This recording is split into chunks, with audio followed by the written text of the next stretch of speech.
everybody! Today I will tell the story of how I ended up here in Australia, a bit of my relocation process, and how is it to study here. So let's begin. First, why did I suddenly decide to come here to Australia? Well, that was actually not suddenly.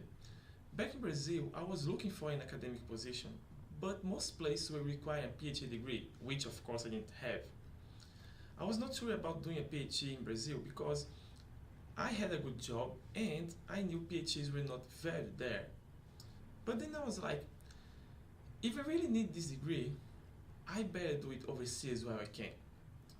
So I applied to England before applying to Australia, but the Brazilian government denied my scholarship.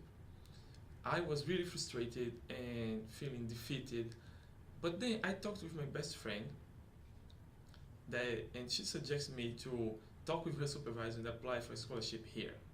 She told me that Australia was a good country with friendly people and that uni offered a good workplace. So I talked with her supervisor, I applied, and fortunately uni granted me a scholarship. So yeah, I got my scholarship, but how was my interview? Before applying, I need to be accepted by my future supervisor. So thanks to my best friend, I arranged a Skype call with him where we could talk about what I wanted to study, about the PhD itself, and how to apply for the scholarship. The tricky part was what I wanted to study because I had no specific idea. All I knew is that I wanted to change my area of study because I was tired of dealing with biometrics. I was very nervous on the interview day, and he noticed that, but fortunately he liked me and he suggested me some ideas about what to research.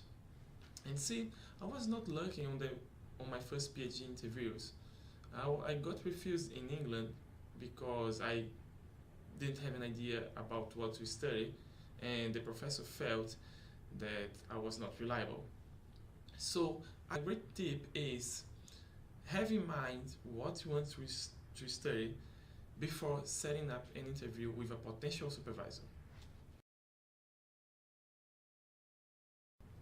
So moving here was not that simple. After earning my scholarship, I still have to apply for a visa. The good part is that I did not have to pay for the visa because I had the scholarship, but I still had to go to another city to do some medical exams, and these exams were not that cheap.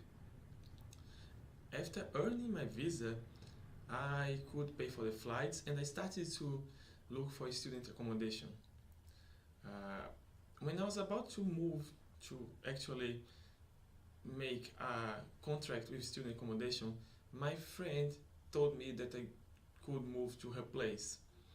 And that was great because not only she lives by the beach, but also student accommodation can get really noisy and you don't get to choose your roommates at student accommodation. So I was prepared to move to the beautiful Mululava beach.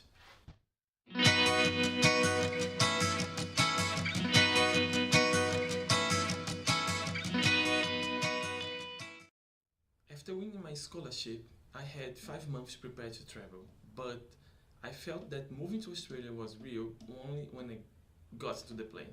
It was a bit scary. When I finally arrived at Australia, I was excited, curious, anxious, tired, all at the same time.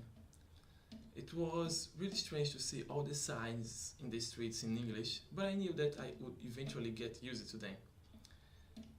I was also a bit scared about speaking English because I couldn't understand people in the airport, and then I was like, is there something wrong with me?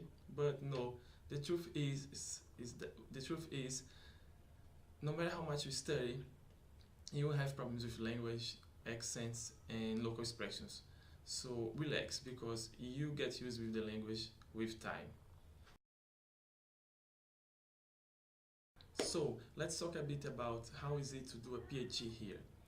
The main difference of doing a PhD here instead of doing a PhD in Brazil is that we don't have classes here. That means that we spend most of our time in the lab doing research. And this is how the lab looks like.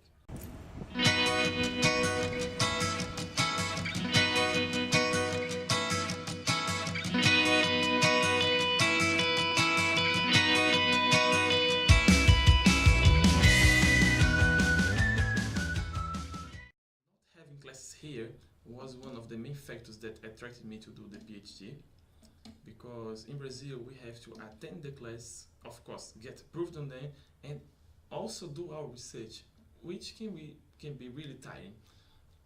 The other difference is that I feel that PhDs are more varied here.